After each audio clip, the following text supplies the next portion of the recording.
Thanks, Jonathan. Interesting, that little side note. Thomas, who's the twin, there's a thought among scholars that it wasn't actually a twin brother, but perhaps it was that Thomas looked very similar to Jesus, and so was the twin of Jesus. Interesting, right? To think of Jesus as certainty, and then Thomas as this flip side of doubt. Thomas comes from a long line of people whose mode of operation is, I have to see it to believe it. Maybe some of you are, I have to see it to believe it kind of folks. A long line of people that includes Adam and Eve. They doubt that God really meant it when he said, don't eat from that tree. And then Sarah doubts God when she's told that in her old age, she and Abraham are to have a son. And the Israelites, under Moses' care, doubt that God is sufficient. So what do? They decide to make an idol melted down from their jewelry. I'm part of that line of doubters, and actually so are you. And our mantra since we were kids on the playground has been, oh yeah, prove it. Right? Oh yeah, prove it. Faith is even more difficult because we're asked to do just that. It's difficult to believe in what we don't see, but faith in this culture, where we're taught to be skeptical of what we even do see, is especially difficult. We've been conditioned that seeing does not always equal believing.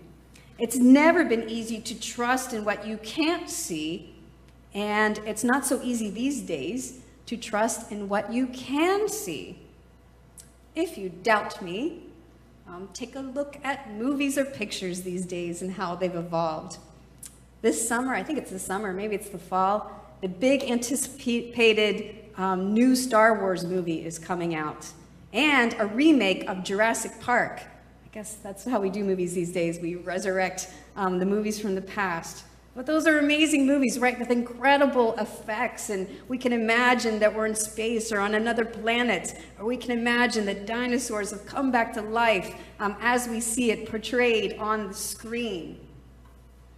Also, in pictures, anybody can do this these days. You can have an app on your phone, and you can change your appearance, change your hair, change your eyes, add things to yourself, clear up, make your skin look better, whatever you want to do. You can do that just at a touch of a button. So seeing is not always believing. This is a story from a while back because I'm going to reference an old president. But before my husband was a pastor, he was a youth pastor. And he was a youth pastor for 10 years. And one time he took his youth group to a convention for youth in D.C. Well, one of the members of his youth group was named Jay, and he was 16 years old. And he brought back from his trip to D.C., he brought back to his family this really great souvenir picture. And in the picture, Jay, who's 16, is in a suit, and he's shaking hands with President Bush, who was the president at the time. Now, of course, Jay had never been to the Oval Office, and Jay didn't even pack a suit and a tie for the trip. The president, the Oval Office, the suit and the tie were all photoshopped into the picture. And the picture was supposed to be a novelty, but months after the trip, this is true, Jay's mother came up to Jim, and she was a little bit emotional. She's like, Jim, I just want to thank you for all that you do with the youth. I'm amazed at how Jay has grown, and to think that you actually got him a meeting with the president. We're just so amazed. We're so proud of him. Now, she forgot that he didn't have a suit and tie packed in his bag when he went, but I don't know. You know, we're conditioned in that way, and we're conditioned in this way too, to doubt ourselves. Any advertising you see on TV or in magazines is meant to play on your sense of self-doubt. You know, is my breath fresh enough? Is my hair the right way it should be? Are my clothes presenting me the way I should to the world? So many signals that are meant to spark in you self-doubt, doubting what you even see in the mirror is true. Special movie and photo effects trick our eyes for entertainment, but there are deceptions that produce a whole culture of doubt. We've learned to be skeptical about anything that's reported on the news, the newscasters themselves, their ability to report truthfully. We're skeptical of our government, our financial institutions. We're skeptical of corporations. We're skeptical of the CEOs, and again, of the news that reports these things. And even the church can sometimes add to that culture of doubt. Like Thomas, we seek clear signs that point out the truth, but we struggle because there is just so much that makes us doubt. It's never been easy to believe in what you can't see. And now we live in a culture where it's so difficult to even believe in what you can see. We've been trained by the heartache of experience to be doubters as people of a culture of doubt. When we see the world, our skepticism and our cynicism make it hard for us to distinguish between what's true and false in this world. It's like our sense of seeing the world is broken, making it difficult to trust. I compare it to a neurological disease called prosopagnosia. Prosopagnosia. This is a neurological disorder, and it was written about by Oliver Sacks, very popular neurologist who's written a few books out there, including The Man Who Mistook His Wife for a Hat is the title of one of the books. But he has this neurological disease, and it's a cognitive disorder, and people who have this disorder have trouble trusting what they see because they can't distinguish between faces. That is, all faces look the same to them. Now, if you can imagine this, a situation where you don't recognize your spouse in a room, or you don't recognize your children, or you can't point out your coworker from across the office because you can't recognize their face. That's what this disorder is. They are face blind. So it's very hard to trust. Maybe that's like us too, right? That it's hard to be able to see and to recognize and to trust truth when we see it. We live in a culture of doubt. We play our part in it. We give each other reasons to doubt. And we have a lot more in common with Thomas than you might even think for our reasons for doubting. Remember, Thomas wasn't just one of the crowd who had never heard of Jesus or witnessed his miraculous signs before. He was a follower of Jesus for 3 years. He was a disciple. But when he was told of Jesus' resurrection appearances, he doubts. And why? Well, he has a lot of reason to doubt. He's actually sitting in a room, and he's one of them, of people who've been false. People who abandoned Jesus, people who are sitting there in humiliation, people who have been traitors, and people who you could say in that moment anyway are failures in their mission. He has reason to doubt because one of their very own, Judas, a guy he'd walked miles and miles with and eaten a lot of meals with, shared a lot of unforgettable miracles with, he himself had betrayed Jesus, their leader and their friend. So when the disciples say to Thomas, "We've seen the risen Christ," he doubts. If you were in that crowd, wouldn't you? Even as followers of Jesus, sometimes we act more as watchdogs of the church, looking for these signs of deception and blind to the signs of the risen Christ.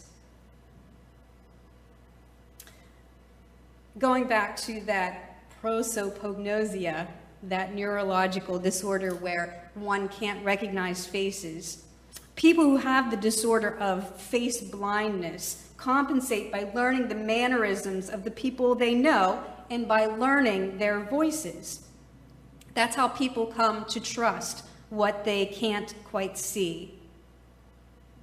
And for us, we need to be aware that there are people in our church, people in our culture who have trouble seeing the risen Christ too. And how is it that people come to trust what they see or can't quite see? Well, through us and through our actions, right? People who I said who have this disorder, they learn to tell people apart by their mannerisms, by the tone in their voice, by these other things, these other clues. And so for us, as witnesses to the risen Christ, we need to be clear in our actions, strong in our voice, so that people who doubt, even among us, can truly see and hear and experience the reality of Jesus.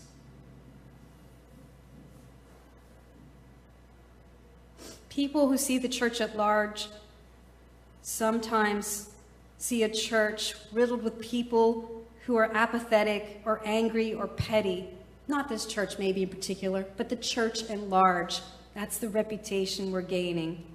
And in a culture where there's so much uncertainty, where so much is false, where there's so much to be skeptical of, people more than ever want to know that our compassion is real, that our love is real, that our welcoming is something real. They need to see it in our actions and in our voice and our intentional ways of communicating with the world. Oh yeah, Jesus loves me, the world says? Well then prove it. Prove it. Wouldn't it be great if Jesus did just show up? I think that. Make it all very clear, right? You could touch the wounds. You could actually touch Jesus. But sometimes Jesus does show up. You know, I have a friend named Caitlin, and she was a social worker. And one day she was driving a mom, and the mom's 4-year-old was in the back seat. And they were going to a doctor's appointment. And Caitlin is she's suited for social work. She's a very compassionate and patient person. And she spent enough time with people that sometimes she would share about her personal life too. And so people who had come to know her for a while, even clients, knew that faith was a part of her life and were aware of it. Now, a lot of Caitlin's job involved time in her car helping people with errands. So among her personal stuff tossed in the back seat that day when she was with the mom and the 4-year-old, there was a postcard. And on the postcard, it was a postcard from the church. It was an advertisement for the church. And there were various pictures on the front of the postcard. As she's driving, the girl picks up the postcard and she points to one of the photos on the front of it. And she says to Caitlin, "Hey, is this guy God?" And she's pointing to a picture of a person we know named Josh. And Josh is not God. Josh is not Jesus, but he loves Jesus, and he's a person who's very prayerful and takes risks. And in the picture, it's just a picture of Josh standing there praying. Is that God? Caitlin had brought peace and love and hope to the mom and the girl in the car, and she had brought through her actions and her words, she had already begun to show them the manner of Jesus being near. And for the 4-year-old, yeah, Jesus did show up. Showed up in a postcard in the car. Jesus says, "Blessed are the pure of heart, for they shall see God." And what would it take for us to shed our cynicism, shed our skepticism, and see God in the work of others in the world? This idea of the disciples still behind that locked door, being there in fear, is a real symbol of ignorance, right? And how it wasn't going to last. There was no way Jesus was going to let them stay behind that locked door. We are called, right? We are called to show and spread the love of God and the reality of it. Paul says in his letter to the Hebrews that faith is being sure of what we hope for and certain of what we do not see. How do we have faith in a culture of doubt? That's work for God's Spirit. I can't do it myself, and neither can you. We need eyes and hearts that are discerning and put our energy into it. We let God's Spirit teach us, and we look diligently for the signs that point to the hope of Christ. We let God's Spirit teach us to offer acts and words of compassion, love, hope, and joy. We give each other all the time. We give each other reasons to doubt. But with God's Spirit, we can also give us reasons for hope and love and trust. If you have ever had doubts, and from time to time in our journey of faith, we all do, your journey of doubt is nothing to be afraid of, but it is an opportunity, right? It's an opportunity to really touch and experience and be a witness to the risen Christ in the world. Blessed was Thomas because he saw Jesus and believed. But blessed are we, and blessed are all of those who have not seen, and yet have recognized the risen Christ in this broken world. Amen. There's a certain longing, I think, for the fulfillment of Jesus' promise to us. There's a longing, I think, for God's Spirit. There's a longing in us to, again, shed that cynicism and doubt, which can make our hearts so hard, or those around us. And so this next hymn, this As the Deer Pants for the Water, is kind of about that thirstiness for God's hope and truth.